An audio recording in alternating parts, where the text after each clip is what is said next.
Small town Ohio, mid-autumn, quiet afternoon. Grief still fresh, but time hasn't stopped.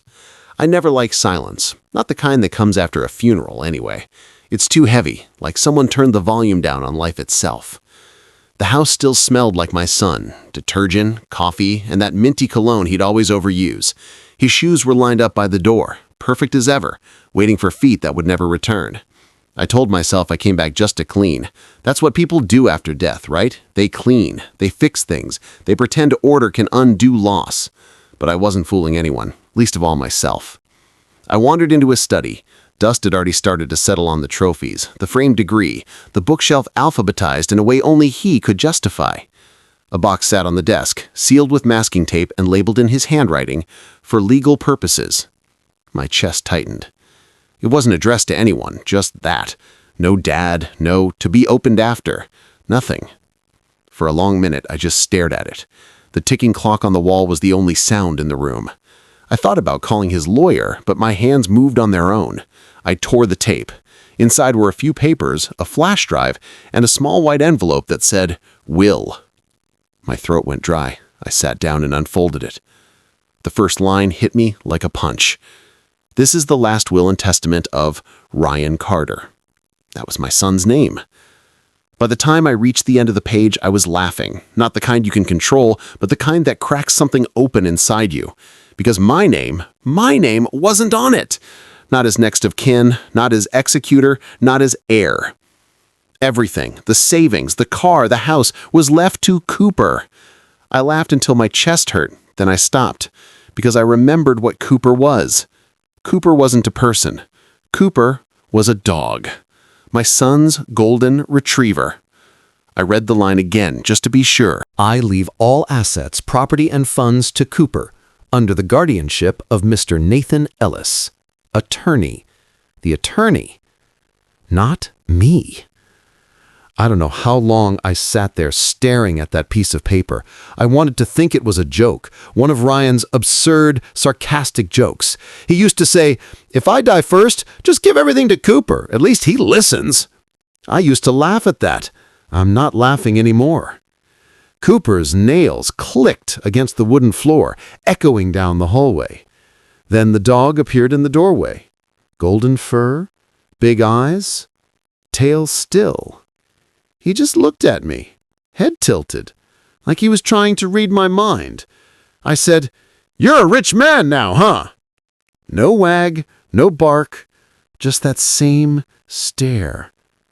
The clock ticked louder. My reflection in the window looked older than I remembered. That's when the laugh died in my throat, replaced by something else. Because on the last page of the will, under my son's signature, there were 2 witnesses, and I didn't recognize a single name. Hook, 2-minute mark. My son left me nothing, not even an explanation, just a will signed in front of strangers and a dog that wouldn't even look me in the eye. It's been 6 days since I found the will, and I'm still here, in his house. I told the lawyers I'd stay until things got sorted out, but we all knew what that meant. No one sorts out grief. You just wait until it stops chewing at you. Cooper has been my only company. The heir. The golden retriever with a bank account bigger than mine.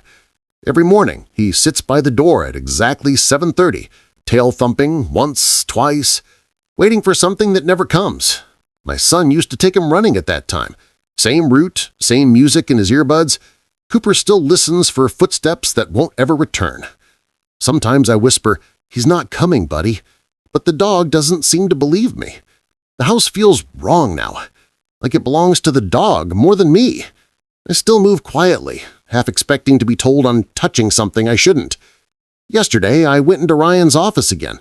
The will sat locked in the drawer, but I kept circling back to that box, the one labeled "For legal purposes." There were more files I hadn't opened. Financial papers, some medical forms, insurance documents. Ryan was organized to the point of obsession. Everything had tabs, color codes, sticky notes in neat handwriting. But one folder caught my eye. It had a small paw print drawn in the corner. Inside were vet receipts, regular checkups for Cooper. But the last one was different. The address wasn't their usual clinic. It was a new one, dated 8 days before Ryan's death. I frowned. That didn't make sense. Ryan had been in Chicago for work that week. I'd spoken to him on the phone. He'd complained about traffic, said he grabbed dinner at some downtown restaurant. So, who took Cooper to the vet? I looked at the paper again. The note at the bottom said, "Microchip information updated per client request." That night I couldn't sleep. Cooper slept at the foot of the bed, not next to me, not too far, just enough distance to remind me we weren't friends yet. Every few hours he'd lift his head, ears twitching like he was hearing something I couldn't. Around 2 a.m. I heard him growl, low and deep. I sat up, heart pounding. "Cooper?" He was standing near the doorway, staring into the dark hallway. His fur was raised. The sound that came out of him wasn't the bark of a scared dog. It was the warning of one who remembers. I turned on the lamp. Hey, it's okay. But he didn't move. He just kept staring toward Ryan's office. The air in the hallway felt colder when I walked through. The shadows seemed thicker, heavier. Cooper stayed by my leg but didn't make a sound. When I reached the office, the door was slightly open. I knew I'd closed it earlier. I pushed it wider. Nothing seemed out of place except the faint smell of Ryan's cologne. Old memories rushing back. I stepped inside. The papers on the desk were undisturbed except for one thing. The flash drive that had been in the box was gone. Morning came dull and gray. I made coffee I didn't drink and fed Cooper. He sniffed the bowl, then looked at me before eating, like he was waiting for permission. The lawyer, Nathan Ellis, the man named as Cooper's guardian, was supposed to call me that day. He didn't. So I called him. "Mr. Ellis?" Mr. Carter, I was going to reach out tomorrow. I'll save you the trouble. I found the will, and I'd like to understand why my son left everything to his dog. He sighed, like a man who'd had this conversation before. Your son's wishes were quite specific. I'm legally bound to honor them. You're telling me he trusted you more than his own father? Ryan said you two were distant. That word stung. Distant. It's the polite way of saying he stopped needing you. I exhaled slowly. When was the last time you saw him? A week before he passed. My heart skipped. Did he bring Cooper? There was a pause. Yes. Did you take the dog to a new vet? Another pause. Mr. Carter, I don't think... Answer me. I did, yes. Routine update. Nothing unusual. Then why does the paperwork say client request? He hesitated. Ryan asked me to handle his affairs in case something happened. He said he wanted everything in order. That included Cooper's information. But he was alive when that chip was changed. I'm aware. Something in his tone chilled me. Calm, controlled, like he was following a script. That evening, I sat on the porch watching Cooper chase falling leaves. The dog had energy, but he never went near the garden, not once. Ryan loved that garden. It was his therapy. Rows of marigolds, tomatoes, a little white fence. Now Cooper wouldn't even look at it. I walked over. The earth was soft. Too soft for October, like someone had recently dug there. My hands shook as I crouched down. What's buried here, huh? Cooper whined behind me. I dug with my bare hands until I hit something solid, a small wooden box wrapped in a trash bag.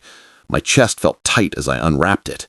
Inside were a few old photos, a flash drive identical to the missing one, and a folded note.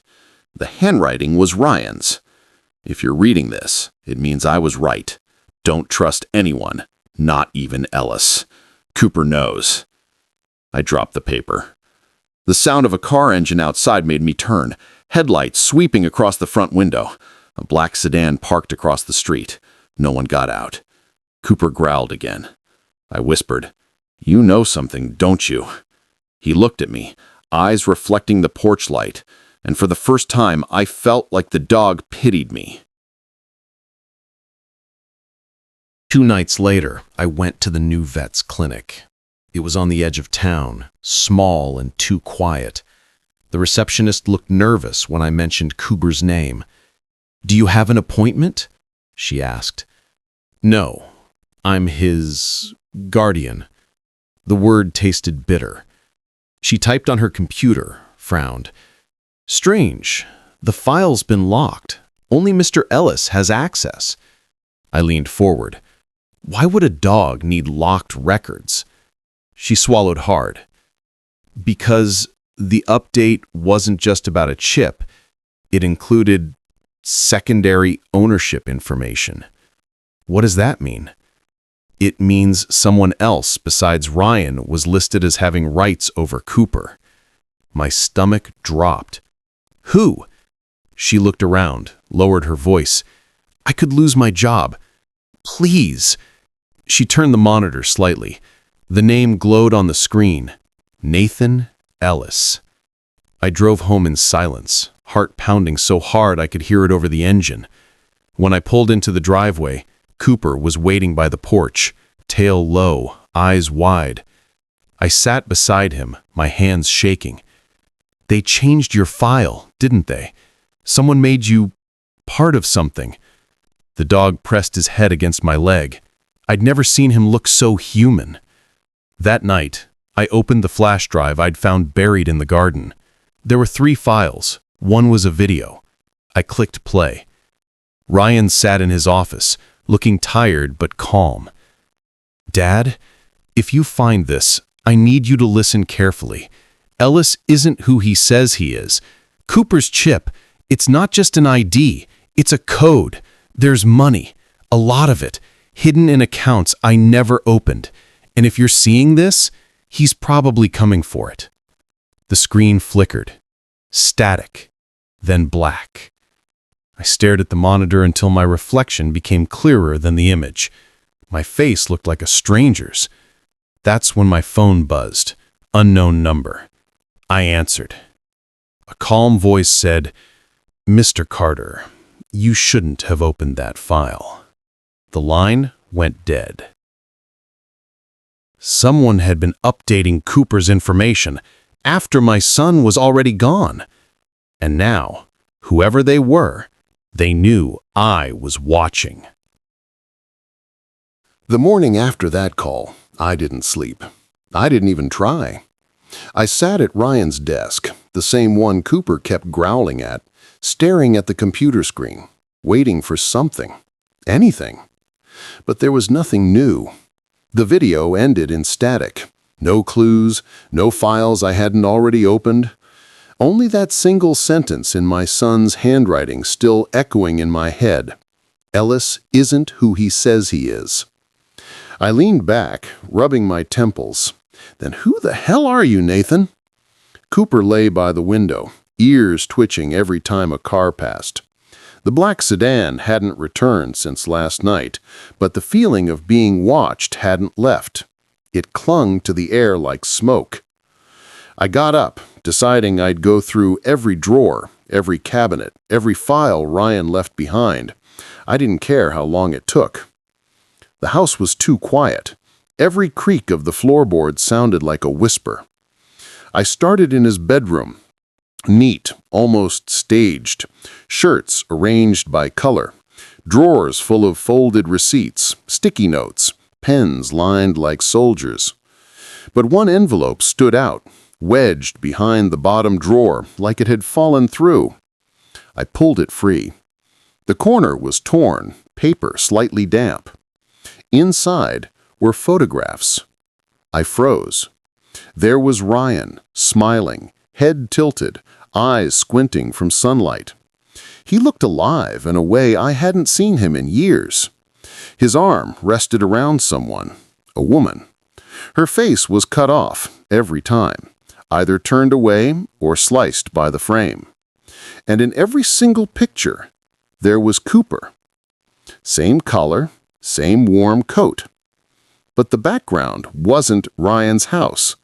It looked like a different place altogether. A 2-story suburban home with a white porch and red shutters.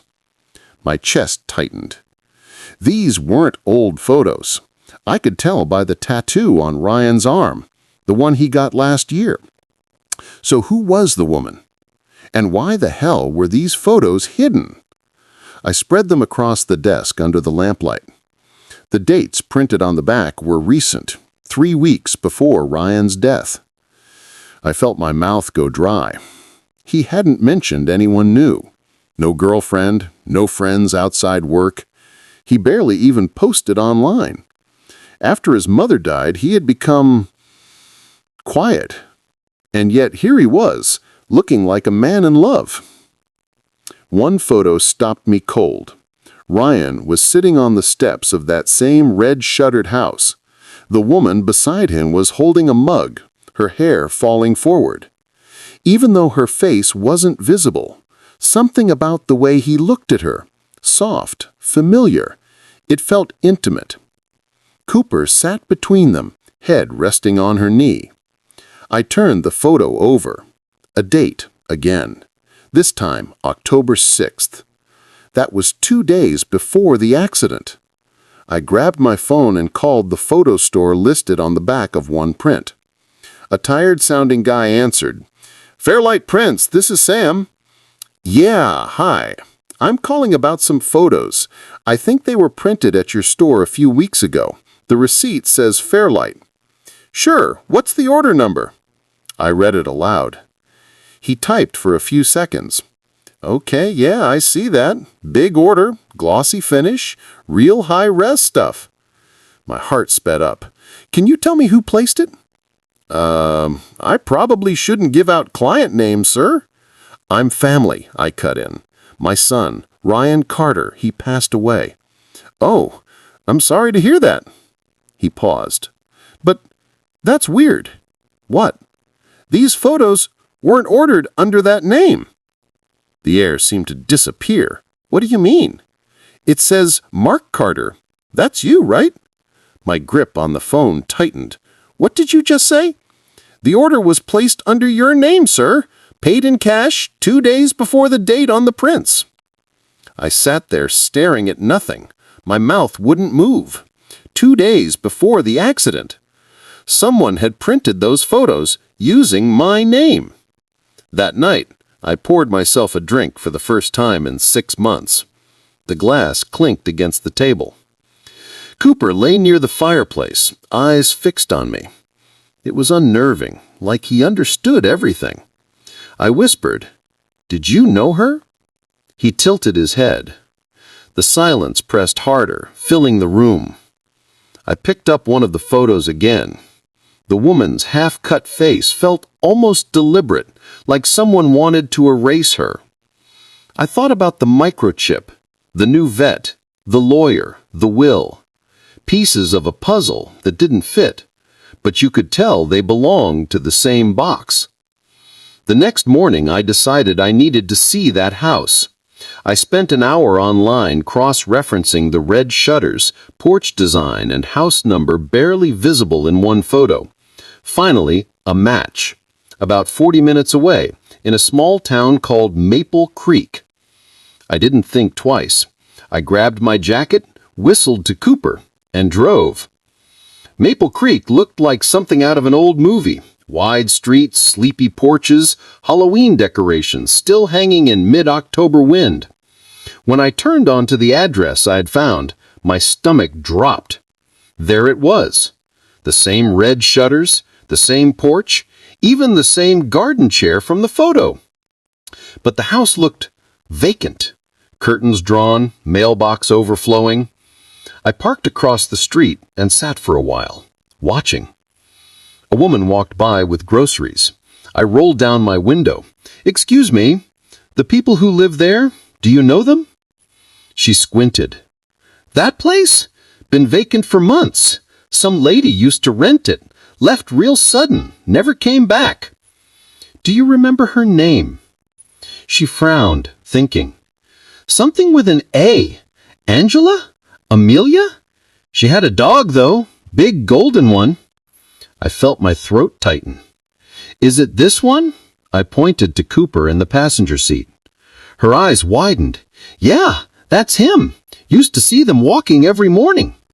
My pulse pounded in my ears. "You're sure?" "Positive." I thanked her and drove off. But I didn't go far. I parked down the block and waited. Hours passed. The sky turned orange, then gray. Still nothing. Around dusk, I decided to check the mailbox. It was stuffed with letters, most unopened. Bills, junk mail, and one envelope addressed to Mark Carter. I froze. My hands trembled as I tore it open. Inside was a single photograph, newer than the others. Ryan, the woman, Cooper. But this time, her face wasn't cut out. She was smiling, and I recognized her. It was my ex-wife. I dropped the photo. My mind went blank for a full minute. The air around me seemed to vanish. My ex-wife, Linda, Ryan's mother. She died 3 years ago, or at least that's what I'd been told. We'd held a funeral, closed casket, they said. I stumbled back to the car, gripping the steering wheel with both hands. This can't be real, but it was. The photo was dated October 6th, 2 days before Ryan died. She was alive, and she'd been with him. That night I sat in the car outside Ryan's house, engine off, headlights dim. Cooper was restless, whining softly. I looked at him and said, "You knew, didn't you? That's why you avoided the office. That's why you growled." He stared at me with those wide, knowing eyes. I whispered, "Tell me she's not part of this." But deep down, I already knew. I thought about the video again. Don't trust anyone. He wasn't talking about Ellis, not just him. He meant her. The next morning, I went to the printing shop. I had to see it myself. Sam, the guy on the phone, recognized me right away. "Oh, Mr. Carter, yeah, those photos. Weirdest thing, you came in here yourself, or at least someone who looked a lot like you. Same face, maybe a few years younger. Honestly, I thought you'd come back for them." A chill crawled up my spine. "You're saying someone impersonated me?" He shrugged nervously. "If he wasn't you, he was damn close. Same face, maybe a few years younger. Honestly, I thought you'd come back for them." A chill crawled up my spine. "Do you have any security footage?" "Sorry, we arrange weekly, but—" He hesitated. "I did print an extra copy. Didn't charge him. He said they were personal." He rummaged in a drawer and handed me a sealed envelope. "Never came back to pick it up." I opened it. Inside was a single photograph, the same one of Ryan and Linda. But in this version, there was someone else in the background, reflected in the window behind them. Me. Or someone who looked exactly like me. I felt my knees weaken. What the hell is this? Sam frowned. "You okay, sir?" I forced a nod. Yeah, fine. But I wasn't fine. I was losing grip on what was real. Either someone Was playing a sick game, or my son had gotten caught in something far darker than I'd ever imagined. I drove home in silence, headlights cutting through the rain. Cooper sat up front, trembling softly. When we got back, there was a package waiting on the porch. No return address.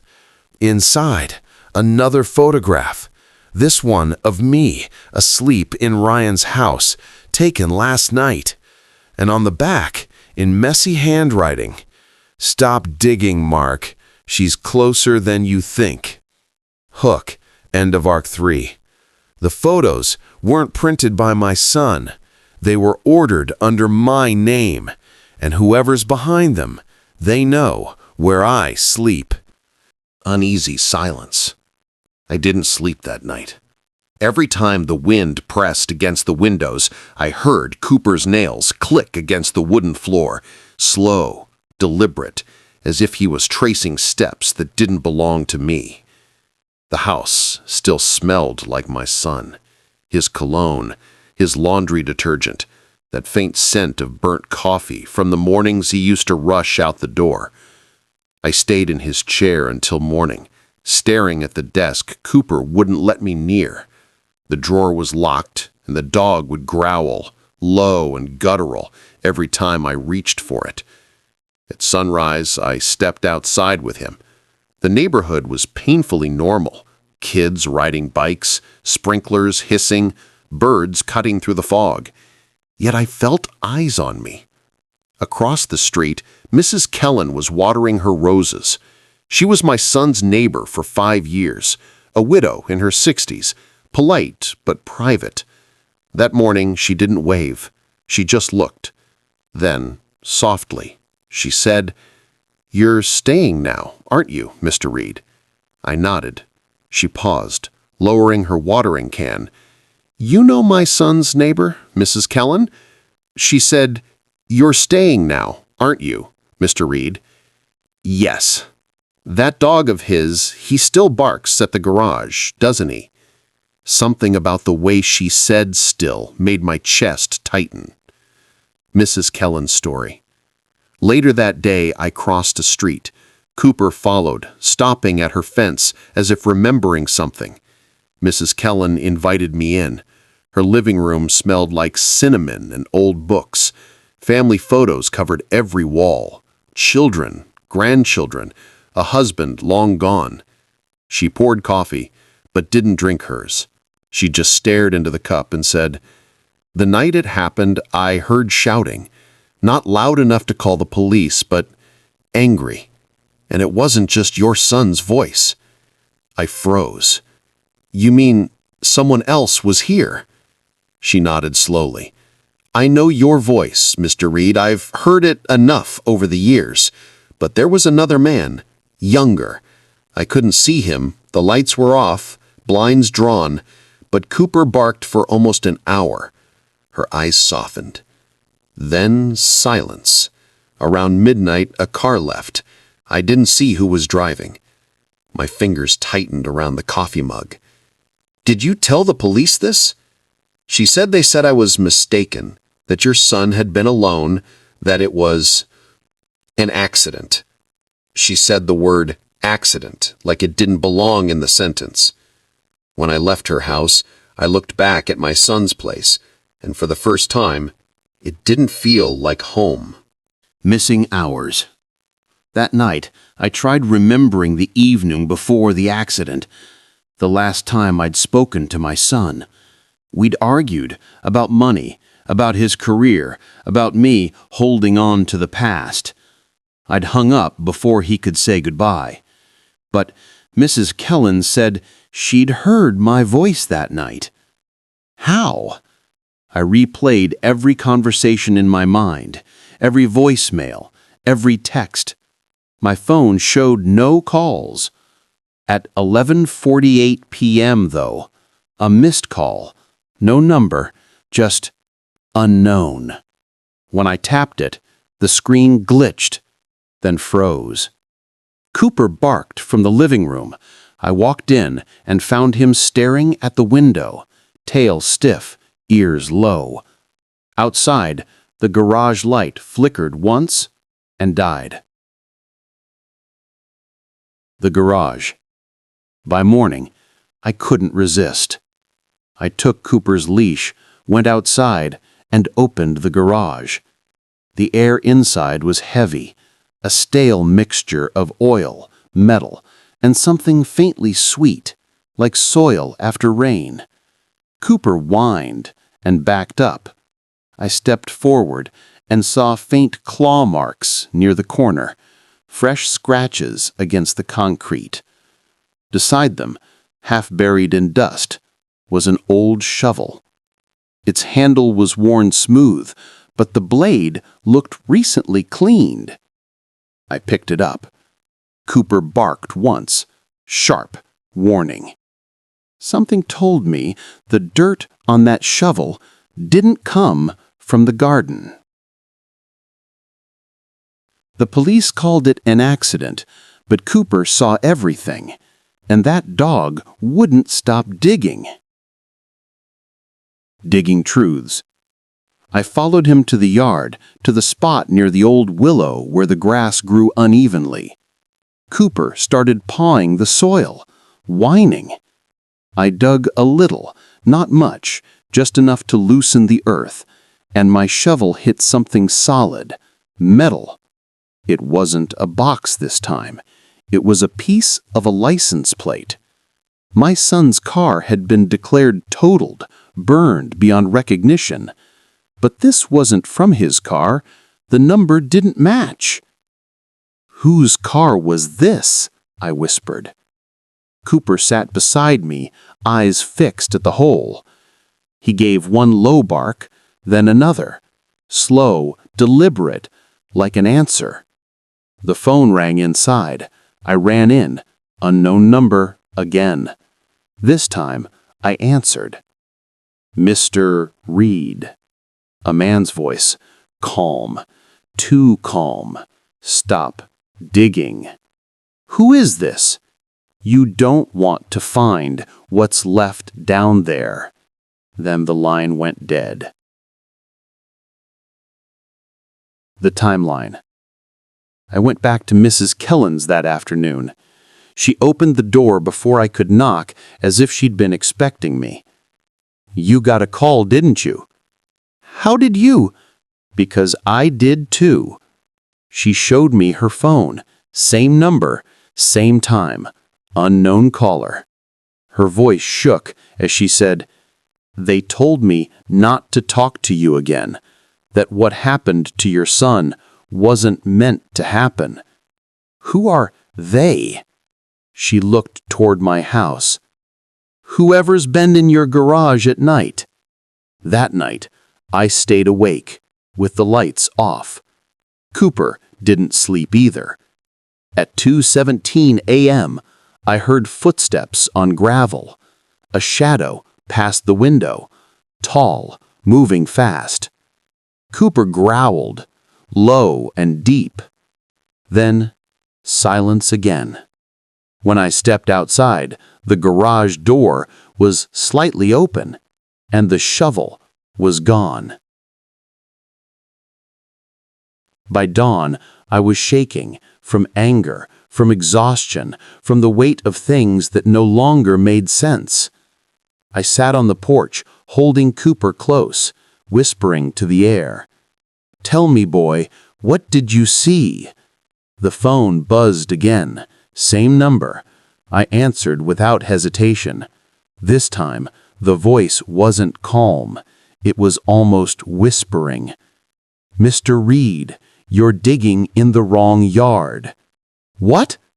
"He's not the one who died." The call ended. Cooper lifted his head, staring toward the neighbor's house. And for the first time, I noticed the dirt under Mrs. Kellen's roses, freshly turned, darker than the rest. I stood up slowly, every nerve alive, because the real story might have been buried next door. The knock at noon. By noon, I was still staring at Mrs. Kellen's rosebed. The soil looked like bruised flesh, darker, softer, newly disturbed. Cooper wouldn't stop pacing, tail low, ears twitching.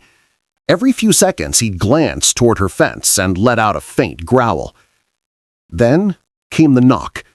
3 sharp raps on the front door.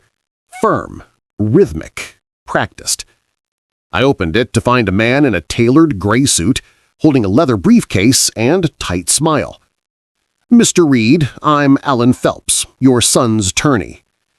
He didn't wait for an invitation, just stepped inside, shoes squeaking faintly on the tile. He looked too calm for someone dealing with a grieving father, the kind of calm that doesn't come from empathy. It comes from control. "I understand you've been staying at the property," he said. "It's my son's home," I replied. He gave a polite nod. "Technically, it's Cooper's." That word again. Technically. Legalities and lies. He laid out documents on the dining table, flipping through them with a manicured finger. "Your son's will was notarized online 3 weeks before his passing, witnessed by 2 verified identities, digital signatures, time-stamped." "2 witnesses?" I said. "Who?" He adjusted his tie. "Names are sealed under privacy clause, state law, But rest assured, all legal protocols were followed. Rest assured, I leaned closer. My son leaves everything to his dog, and you want me to rest assured? For the first time, his eyes flickered just slightly. Your son trusted me to execute his estate and to ensure Cooper's trust fund remains secure. His what? He pulled another paper. Cooper's trust, established last year. Regular deposits, automatic payments to maintain the property, medical care, food, and insurance. Insurance? For a dog? Who's been making these deposits? I asked. He smiled, again, too quickly. Family friend. Name? Confidential. I leaned back in my chair, staring at him. Something about the way his thumb tapped against the briefcase screamed nervous. Cooper barked, low and sudden. Alan flinched just slightly and closed his case. Mr. Reed, I'd appreciate if you kept the dog restrained during legal discussions. He doesn't bite, unless he doesn't trust someone. The lawyer's hand shook when Cooper growled, like the dog recognized something I didn't. The missing witnesses. After we left, I called the county office, asked about the will, the witnesses, the notary. The clerk on the other end paused when I read the file number. That's strange, she said. The notary ID belongs to a company that shut down 2 years ago. Then how? She changed her tone mid-sentence, like someone had just stepped into her cubicle. Actually, sir, it might be best if you speak to your attorney directly. Then she hung up. I looked out the window. The lawyer's car, a black sedan, was still parked halfway down the street. He was inside, on his phone, eyes fixed on my house. When he noticed me watching, he started the engine and drove away. The visit. That night, I awoke to movement. Footsteps inside the house. Cooper growled softly from the foot of the bed. I grabbed the baseball bat from the closet and crept into the hallway. A faint light flickered from the living room. My son's laptop was open. I hadn't touched it since he died. On the screen, an email thread glowed. Subject line, Cooper Trust Access Authorization. The sender, Alan Phelps, attorney at law. Recipient, unknown user, masked ID. Last message sent the night of my son's death. Funds transferred. Cooper is safe. Will finalize post-mortem clause after confirmation. My throat tightened. After confirmation. Confirmation of what? Before I could scroll further, the laptop snapped shut. I spun around, but there was no one there, just the faint sound of a door closing. The front door lock clicked from outside. Someone had just been in my house, and they took the laptop with them. A visit from Mrs. Kellen. The next morning, I found a note under the door. Folded twice, no name, just handwriting I recognized. Neat, careful, like my son's. It said, "Don't trust him. He wanted Cooper." My hands trembled. Cooper nudged my knee, whining softly. Before I could think, there was another knock. Mrs. Kellen again, face pale, eyes restless. "We need to talk," she said, stepping inside without waiting. She clutched an envelope, same handwriting, same ink. "I found this in my mailbox this morning." Inside was a flash drive, labeled Pelps. "Do you know what's on it?" I asked. "No, but it came with a note." The note read, "For my dad. Don't let him bury the truth." We sat at the kitchen table staring at the drive like it might explode. The flash drive. I plugged it into my old laptop, the screen filled with folders, receipts, account transfers, voice memos. The first file was an audio recording, my son's voice. "If something happens to me, check the trust records. Alan isn't who he says he is. The money is being laundered through Cooper's account. I only went along with it to collect evidence." My heart felt like it stopped. Then the recording crackled. Another voice came through. Alan's. "You can't back out now. We've got too much invested. The trust holds the assets. No one questions money under a dog's name." The clip ended. Mrs. Kellen gasped. "He was laundering money through the dog?" I nodded slowly. "And my son found out. My son left everything to his dog, not as betrayal, but as bait." The lawyer returns. That afternoon, Alan came back. No appointment this time, no smile. He stood at the door, rain dripping from his hair, voice sharp. "You've been accessing private files." "My son's files," I said. "You need to hand over that drive." Cooper stepped between us, growling. "You're making a mistake, Mr. Reed," he said quietly. "You don't know who you're dealing with." "I think I'm starting to." He leaned in, lowering his voice. "You think you're the first to lose someone. Some things are better buried. Walk away before you end up like him." I stared at him, cold and steady. He didn't bury things, he uncovered them. Alan smirked, eyes flicking toward Cooper. "You should have trained that dog better." Then he walked off, leaving muddy footprints on the porch. Breaking point. That night, thunder rolled across the valley. The kind that rattles windows and makes the air taste like metal. I couldn't stop replaying my son's voice, the tremor in his tone, the way he'd said, "If something happens to me." Cooper paced, whining at the door. He wanted out. I followed him into the rain, barefoot, half awake. He led me to the garage again, the door slightly ajar. Inside, the floor was wet. Fresh footprints. On the workbench, a new envelope. No address, just a message written in bold marker. Last chance. Drop the drive at Miller Park. Midnight. I laughed, not from humor, but from disbelief, the kind of laugh that breaks halfway into a sob.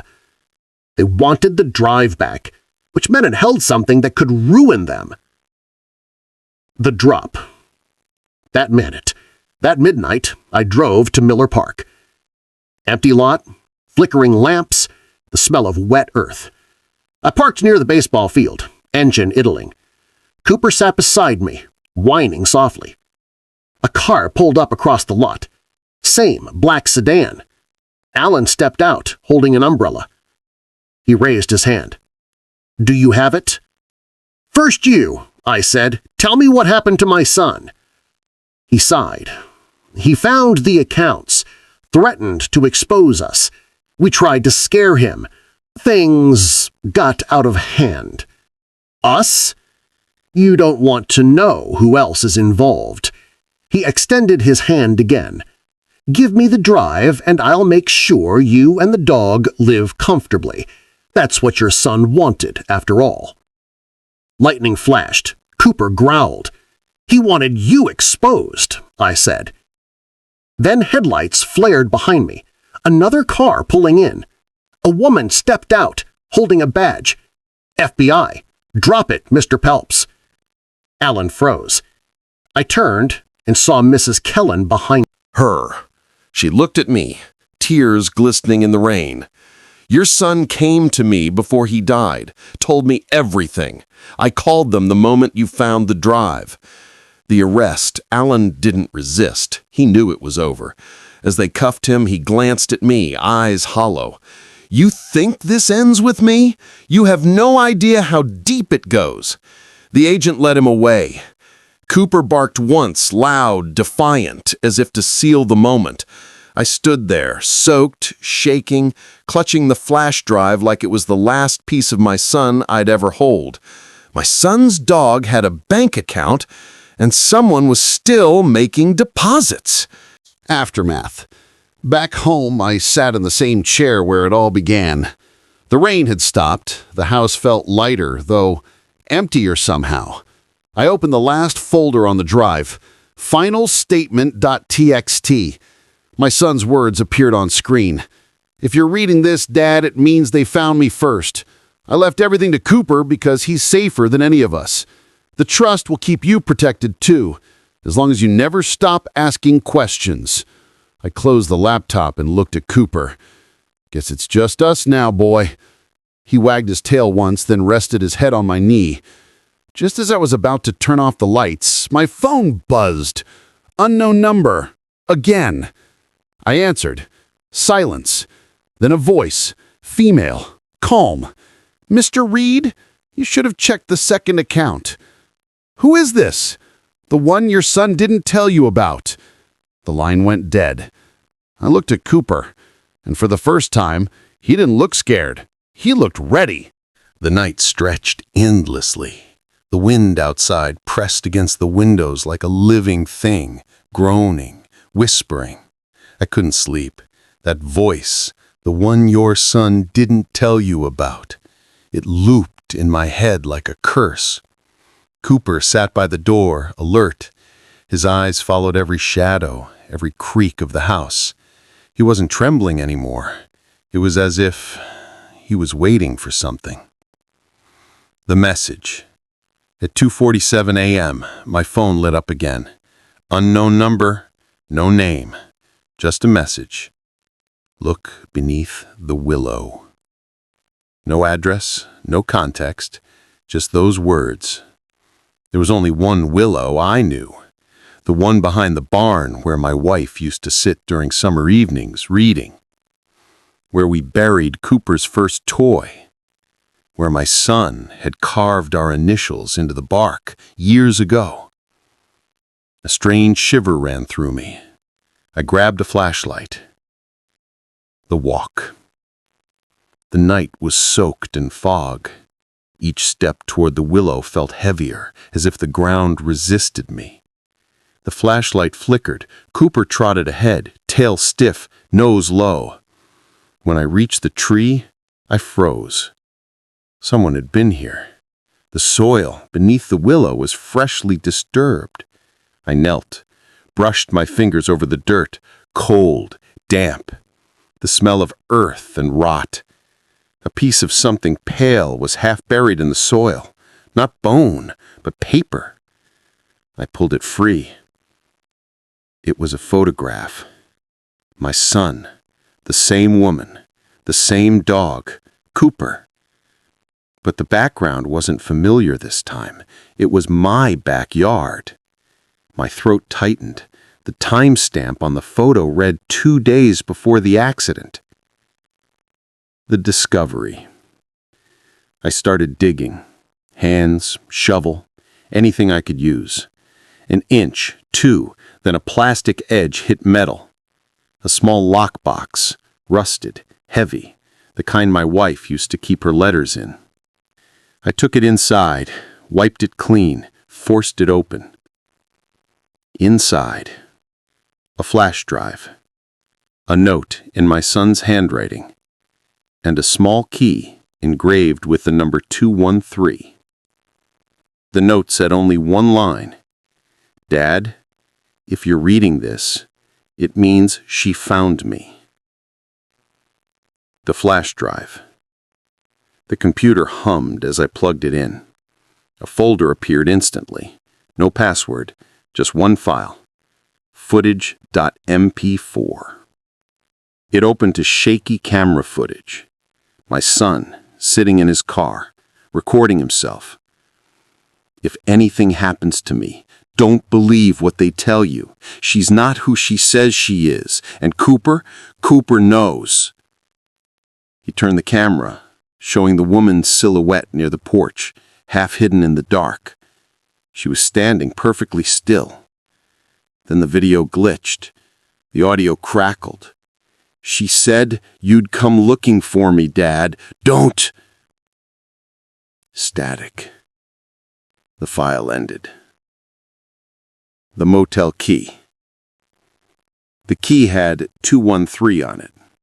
I searched my son's documents, found an old receipt from Silver Pines Motel, 20 miles out of town, room 213. By dawn, I was on the road. Cooper sat in the back seat staring out the window as if he recognized the way. The motel room. The motel clerk didn't ask questions when I slid the key across the counter. Room 213 was at the far end, curtains drawn, door slightly open. Inside, the air smelled of dust and faint perfume. A suitcase lay on the bed. Inside it, my son's clothes, his ID, his wallet, everything he had with him the day of the accident, except the accident was nowhere near here. And then I saw it, a framed photo on the nightstand. My son, the woman, Cooper. But this time her face wasn't half cut, it was clear. And I'd seen that face before, years ago, in an old photograph from my wedding day.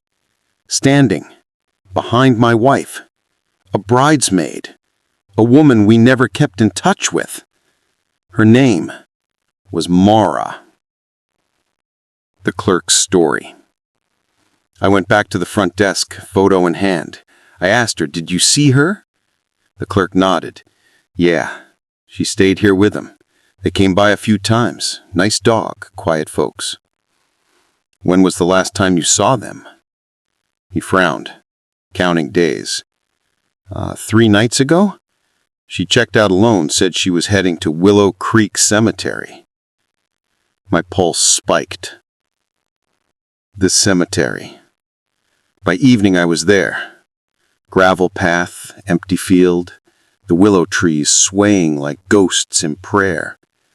Cooper started growling before I even stepped out of the car.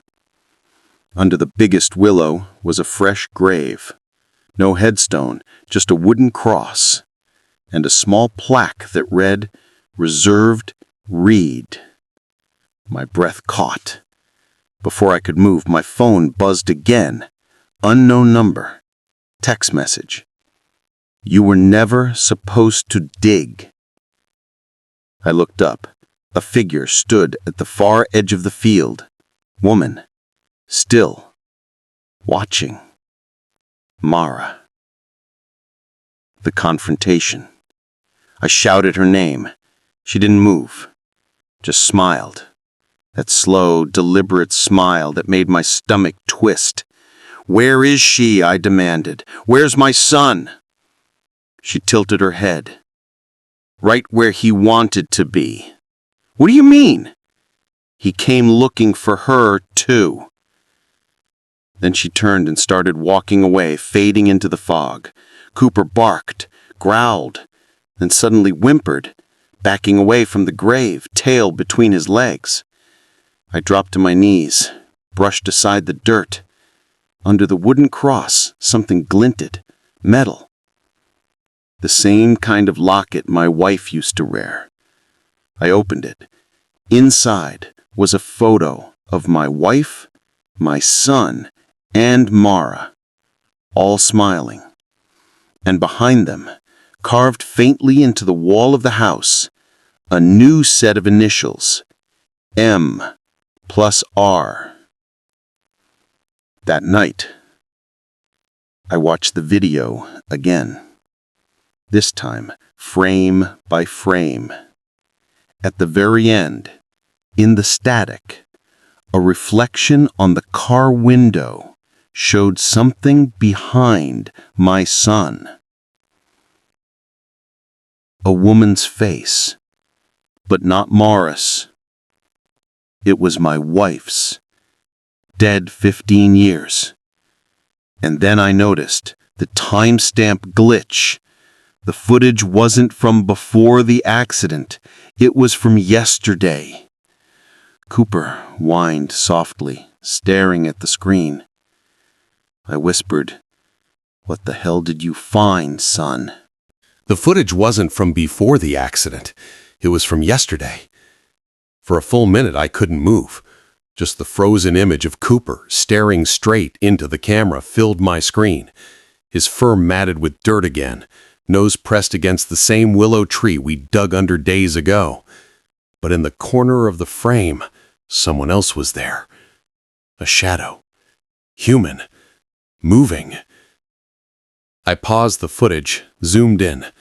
Frame by frame, it became clearer. A tall figure in a dark jacket standing near the fence line. Same build, same limp in the left leg. It was Mason, my son's old business partner. My heart went numb. Mason had been the first to call me after the accident. He was the one who told me not to stress about the paperwork. The same man who'd said, "Let the will handle itself, Reed." I replayed the clip. Cooper barked twice, circled the willow, then looked right into the camera again, like he was trying to show me something. I closed the laptop, grabbed my keys, and called out to Cooper. He didn't move from the doorway, just watched me, eyes fixed, almost like he knew where we were going. The drive to Mason's house felt longer than ever. Every red light stretched time. Every passing car made my stomach twist. His house sat on the edge of Maplewood. Big, modern, isolated. Too clean for someone who claimed to be broke after the company's collapse. When I pulled into the driveway, the lights were already on. He opened the door before I even knocked. "Reed?" he said, pretending to sound surprised. "Didn't expect—" "Cut it," I said flatly. "We need to talk." Mason looked older somehow, eyes sunken, hair graying at the sides, but his smile was still that same salesman grin. I stepped inside without asking. The house smelled like pine cleaner and whiskey. "You were at my son's place last night. I saw you." He froze. "What are you talking about?" "Don't play dumb. The footage doesn't lie." "Footage of what?" "Of you, near the willow." That's when his eyes flickered, just for a second, and that's all I needed. He exhaled, half smirking. "You've been digging again, huh? Maybe you shouldn't be." I took a step forward.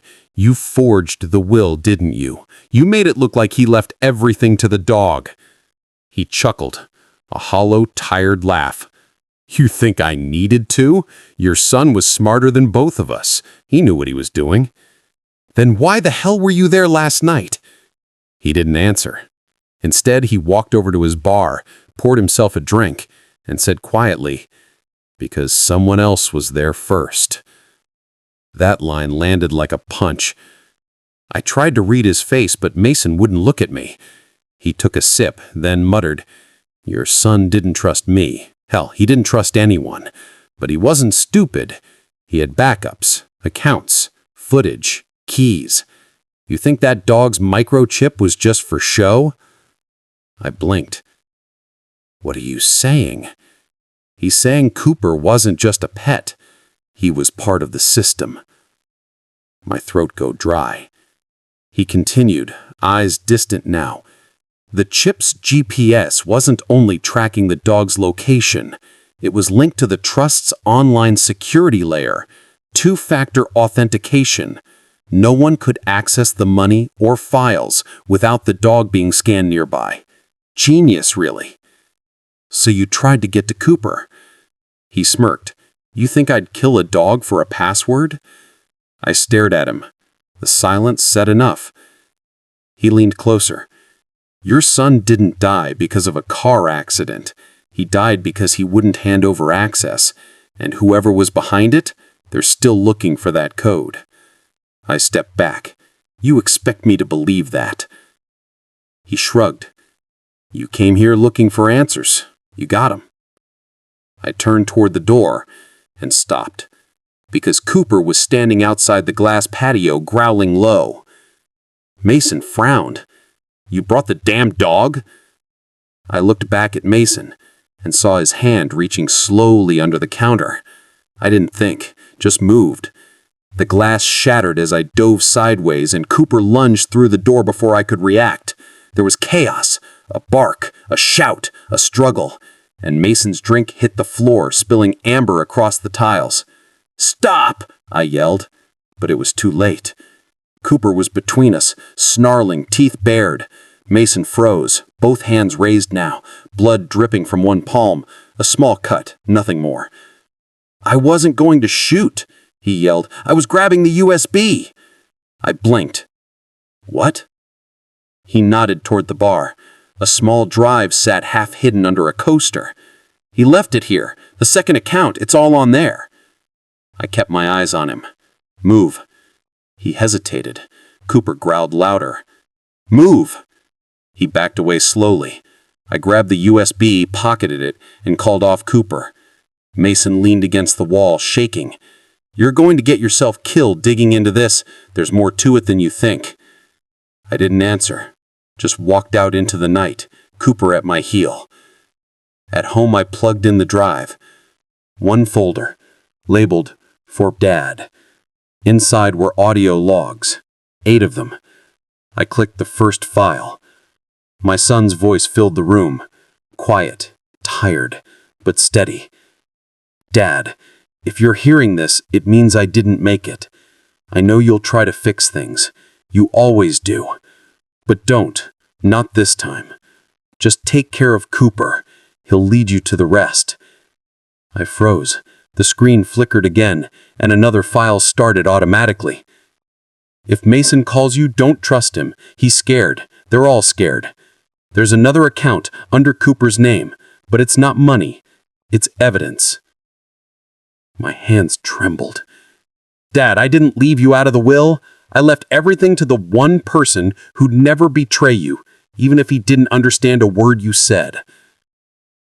I sat there for a long time, just listening to the static between his words. Then, the screen glitched, and a new file appeared, not part of the folder. Time-stamped, yesterday. It auto-played. Security footage again, but this time from my own house. The camera from the living room. At first just static, then movement. A woman, in a black coat, feeding Cooper, whispering something to him. She turned her face slightly toward the camera, and my blood ran cold. It was the same woman from the photographs. And she was still alive. The clip ended abruptly, replaced by text that simply read, "It's time you knew the truth." I didn't sleep that night. Not even for a second.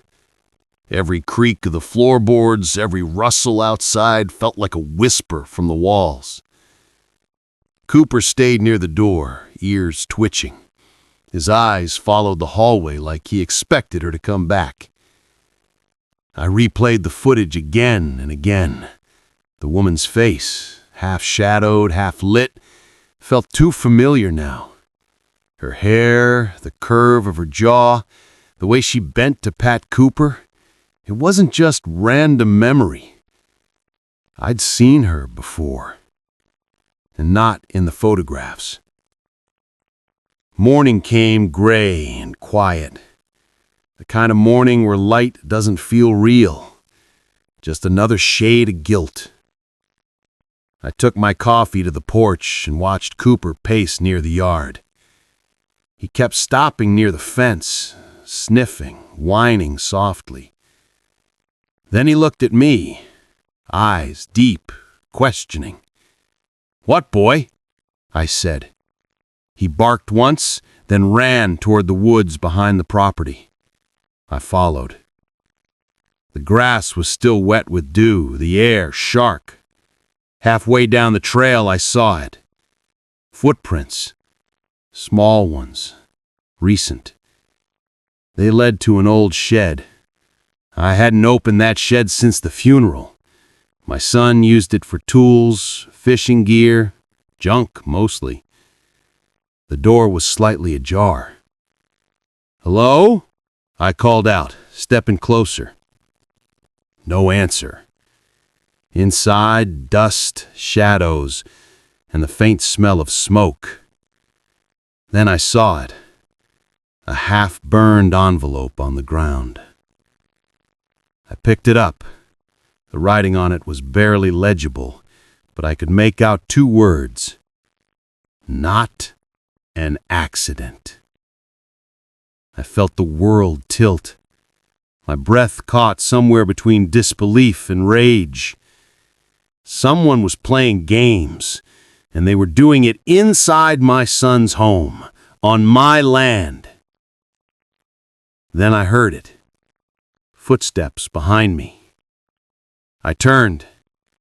A woman stood in the doorway. Same coat, same dark hair. Her hands were raised slightly, like she didn't want to scare me. "Mr. Reed," she said softly, "please don't be afraid." "Who are you?" I demanded. "My name's Dana. I worked with your son."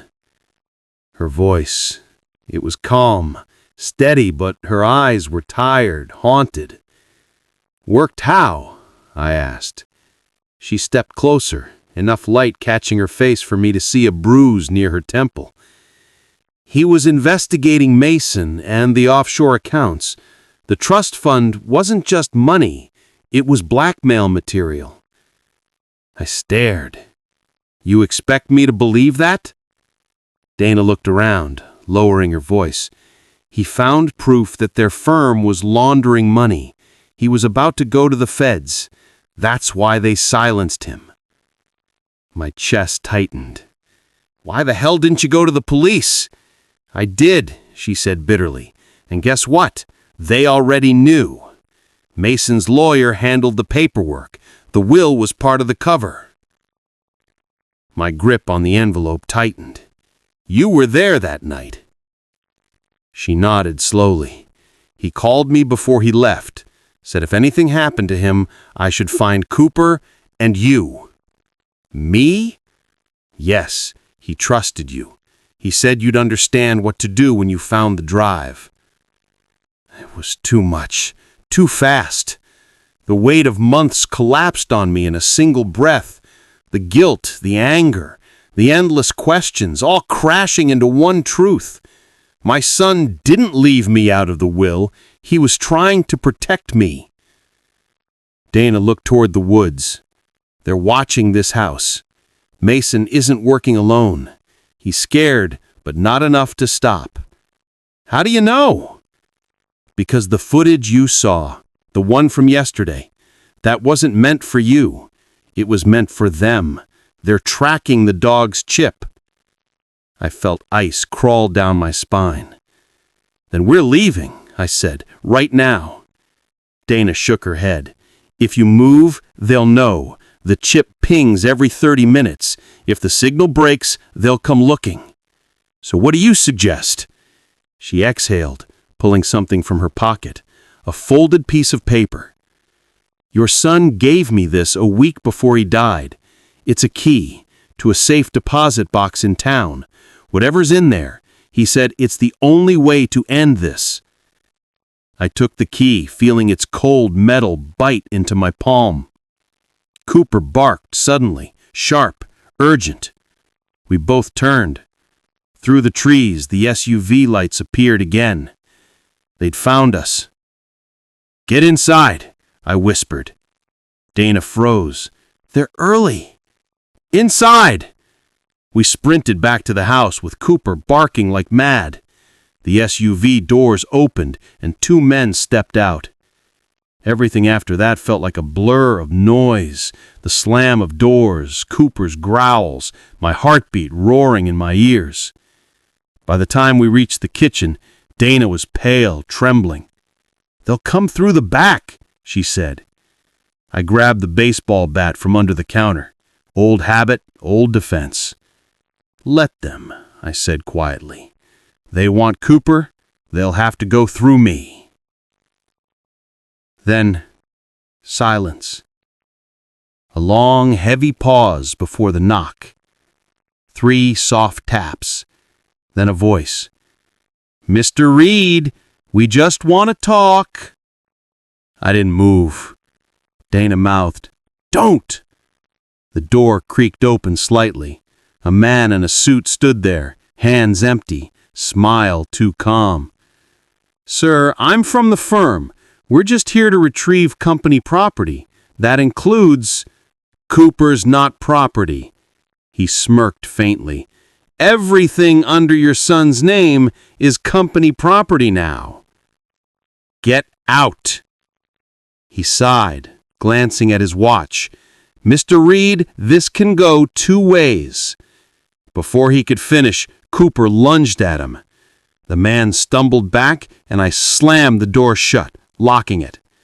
Dana grabbed my arm. We can't stay here. I know, but they don't know what we found. I pulled out the USB again, connecting it to my laptop. The final folder, locked, encrypted, password required. I typed everything I could think of. His birthday, Cooper's name, even mine. Nothing worked. Then I noticed the small engraving on the key Dana had given me. Numbers. I entered them. The folder opened. Videos, contracts, and one last document, labeled Redemption Clause. Dana leaned over. What's that? I scrolled through it, heart pounding. It was a legal draft, drawn up by Mason and my son, a clause that transferred the entire company's assets to Cooper's trust if either partner was found guilty of fraud. That was it. That was why they needed Cooper. I looked up at Dana. We have to get this to the authorities. She shook her head. We won't make it. They'll intercept us before town. Then we expose it from here. I started uploading the files. Dana watched, eyes darting to the windows every few seconds. A car engine roared outside, then another. They're here, she whispered. I clicked send. The progress bar crawled. 35%, 48%, 71%. Glass shattered behind us. I grabbed Cooper's leash and the laptop, shoving Dana toward the hallway. Go, now! We ran, through the back, through the trees, down the slope behind the house. Bullets hit the wood panels as we ducked low, heartbeats sinking with every echo. When we finally reached the creek, Dana collapsed, gasping. Did it send? I checked the laptop screen, flickering, cracked, but one message glowed faintly. Upload complete. I exhaled. Half relief, half belief. Then Cooper barked, once, sharply, and we both turned. Through the trees, the SUV lights appeared again. They'd found us. Fade in. End hospital room, night. Reed sits in a chair beside his son's hospital bed, the real one from the night of the accident. The sound of the heart monitor beep, beep, beep echoes in his head. But this time, it's not a flashback. It's from the footage. He's watching his phone. The timestamp reads, yesterday, 11:47 p.m.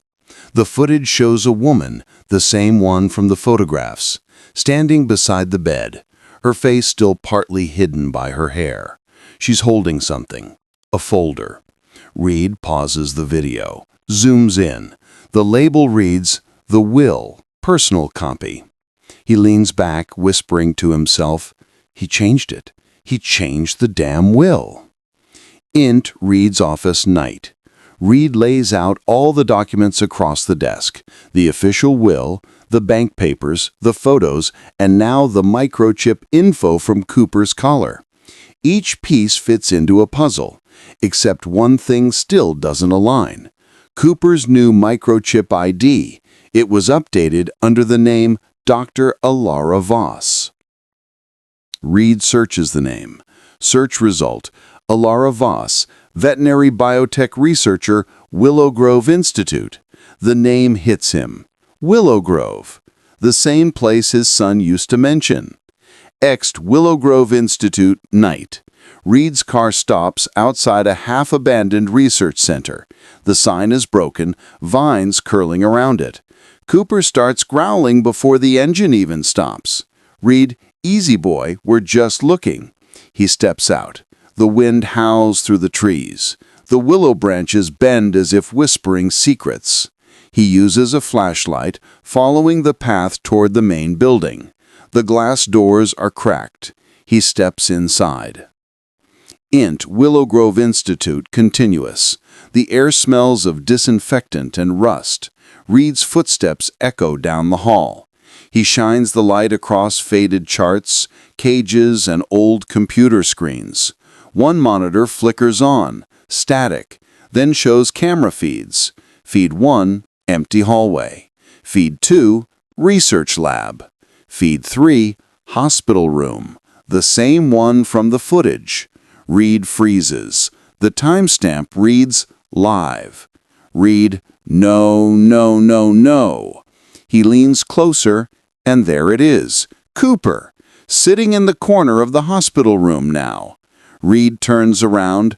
Cooper is right behind him, tail down, trembling. The feed glitches, and the woman from the photographs walks into frame. Woman on the feed, you shouldn't have come here, Mr. Reed. Int lab room night. The door creaks open by itself. Reed raises his flashlight. The woman stands there holding a folder, the same one from the video. Her face is visible now. She looks pale, tired, and familiar. Reed, who the hell are you? Ilara, your son trusted me. Reed, you worked with him? Ilara, no, for him. She hands him the folder. Reed opens it. Inside are papers of ownership transfer, encrypted files, and genetic registry forms. Reed, this is dog DNA sequencing? Ilara, not just dogs, hybrid memory mapping. He called it the Will Project. Reed stares blankly. Reed, the will wasn't about inheritance? It was his project? Ilara nods. He didn't leave you money. He left you a message, one you've been living beside. Reed turns slowly toward Cooper. The dog's eyes glint gold for a moment. Ilara, he embedded his last recorded memories in Cooper's neural code. Int lab control room, continuous. Reed's breathing quickens. He stumbles toward the console, shoving in the microchip ID. The screen lights up with encrypted data, then audio playback begins. Voice, distorted. His son's voice. If you're hearing this, Dad, it means she kept her promise. Reed's hands tremble. Son voice. You'll find everything under the willow tree. But don't dig for me. Dig for the truth. The recording ends. Silence. Reed looks up at Ilara. What truth? Ilara, he found something. Someone was using his research for black contracts, human trials, memory replication. Reed shakes his head in disbelief. Reed, he was killed for it. Ilara, he knew they'd come after him. That's why he hid the drive. Exed Willow Grove tree, night flashback and present intercut. Reed returns to the willow tree where he'd buried the old time capsule with his son years ago.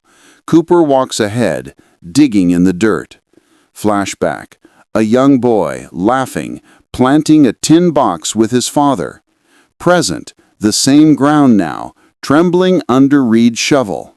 He hits something metallic, pulls it out. It's not a box. It's a sealed case, modern, biometric lock.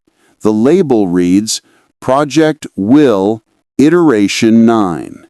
Reed holds it, heart pounding. Reed. He left this here. Cooper starts barking at the darkness behind them. In-house night. Reed places the case on the desk, connects it to his laptop. The biometric scan accepts his fingerprint, and his son's face flashes on the screen. A hologram loads, his son smiling faintly. Son recorded. Hey, Dad, if this worked, it means Cooper remembered me. Son, I couldn't stop them, but I could hide what mattered. You. This project wasn't about extending life. It was about preserving love, the kind that doesn't die when one of us does. Reed covers his mouth, tears falling silently.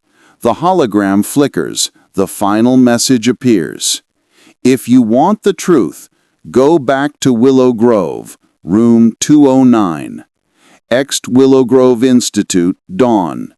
Reed drives back, Cooper beside him, calmer than ever. The rising sun cuts through the mist. Inside, the building is quiet, dust floating in the beams of light. He finds room 209. It's empty, except for a single chair, a cracked mirror, and an old hard drive on the floor. He picks it up, plugs it into his phone. Video plays, his son sitting in that same chair, facing the camera. Son on video. If they're watching this, it means I failed. If you're watching this, Dad, it means I trusted the right person. The door creaks behind him. Ilara stands there, tears in her eyes. Ilara, he wanted you to see him one last time, not as the victim, but as the man who tried to save lives.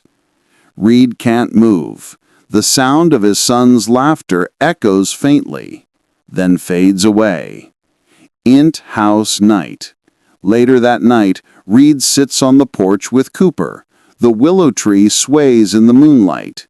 He whispers, "You carried him back to me, didn't you?" Cooper places a paw on his knee.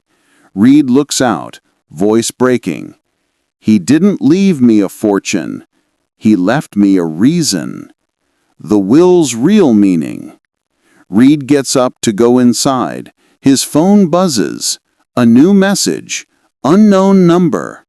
It reads, "The project isn't over. Neither is your son." He looks at Cooper. The dog tilts his head. Somewhere deep inside, he hears the faint echo of his son's voice again, not from the phone, but from inside Cooper's collar. "Dad, don't stop now." Fade out. Fade in. Ext Willow Grove Institute, night.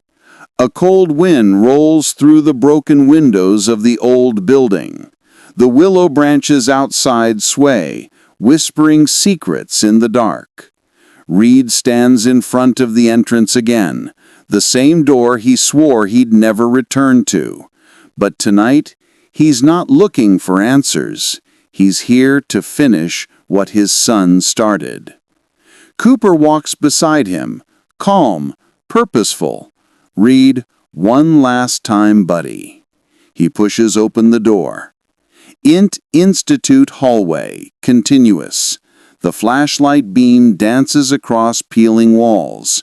Reed's footsteps echo softly. Every corridor smells of dust, old files, and something metallic, the faint scent of blood or rust. He passes the old lab, then the control room. All screens are dead now, except one. A single monitor glows in the dark, displaying a message. "Welcome back, Mr. Reed." Reed freezes. The keyboard types itself. He's waiting in the lab. Cooper What do you mean? He's waiting. The lights flicker on, one by one, leading him down the hall. Int main lab, night. The door slides open. Inside, everything has been cleaned. The shattered glass, the blood stains, all gone. In the center stands a cylindrical pod, humming faintly. A holographic interface above it projects faint blue light. Reed steps closer. His reflection distorts across the glass, and then another reflection appears beside his son. Reed, no, it's not possible. The hologram turns, smiling faintly. Son, recorded. You made it back. I hoped you would. Reed swallows, trying to steady his breathing. You're not real. Your data. Son, recorded. Maybe, but data remembers, and sometimes it feels. The hologram blinks, flickers, then shifts into video playback. The screen fills with his son's lab footage. Int lab, past, son, to camera. They offered to buy my research, but I couldn't let them use it. It wasn't meant to trap memories. It was meant to preserve love. He turns toward the table where Cooper sits, tail wagging. If anything happens to me, he'll know what to do. Cooper always does. The footage ends with his son looking directly into the lens, expression solemn. Son. Dad, when the time comes, don't save me. Save what's left of me. Int main lab. Present. Reed wipes his face, trembling. You hid yourself in him. He turns to Cooper. The dog looks up, eyes glowing faintly. A soft beep sounds from his collar. Reed kneels. Reed. Is that you? Son. The color light blinks. Once. Twice. A faint recorded voice plays. Son from color. Hey, Dad. Reed lets out a shaky laugh, halfway between relief and heartbreak. You did it, kid. You actually did it. The voice continues. Son. They were watching me, Dad. Even now, they're still watching you. But you don't have to run anymore. Just end the code. Destroy what's left. The pod behind them hums louder. A countdown begins on the hologram. 0300. 0299. Int main lab. Continuous. Ilara appears in the doorway. Ilara. He planned this, Reed. The Institute still runs off his encryption. Once you shut down the system, everything tied to Project WILL gets erased. Every copy of him. Reed looks torn, staring at the hologram of his son's smiling face. Reed. I can't just kill him again. Ilara. You're not killing him. You're setting him free. Cooper whines softly, pressing against Reed's leg. The hologram flickers, glitching more violently. Son. Fragmented. Dad, please, finish it. Reed stares at the control panel, the red switch glowing faintly. His hand trembles above it. Reed. You were all I had. Son. Then live for me. Flash cuts. Past and present interwoven. Young Reed teaching his son to ride a bike under the willow tree. His son laughing as Cooper chases him through the yard. Reed holding his newborn son for the first time. The accident. The hospital. The silence. Int main lab. Night. The countdown hits 0030. Reed closes his eyes. Presses the switch. The screens explode into white light. The hum of the system rises to a deafening pitch. Then silence. The hologram disintegrates, pixel by pixel, fading like smoke and sunlight. The light from Cooper's collar dims. Reed kneels, hands trembling. Reed. Goodbye, son. Ext. Willow tree. Dawn. The first light of morning stretches across the field. Reed buries the collar under the willow tree, the same place his son hid his project. He covers the soil gently, patting it flat. Reed. Rest now. Cooper sits beside him quietly, eyes closed. The wind stirs, the branches sway, and for a brief second Reed swears he hears a voice carried on the breeze. Thank you, Dad. Int Reed's house. Day. Weeks later. The home feels lighter now. The silence not empty, but peaceful. Reed sips coffee, looks at the framed photo on the wall. Him, his son, and Cooper. A notification pops up on his laptop. Subject line, from Nathan Reed, auto delivery. Timestamp, scheduled 1 year ago. He hesitates, opens it. If you're reading this, Dad, I guess Cooper did his job. Don't be sad. You didn't lose me. You just gave me a better ending. Reed smiles faintly through tears. There's a new shelter opening under Willow Grove's name. Help them. It's what the project was always meant for. Second chances. Exed Willow Grove Shelter. 1 year later. A small sign reads, The Willow Project, in memory of Nathan Reed. Reed stands among the volunteers, smiling softly.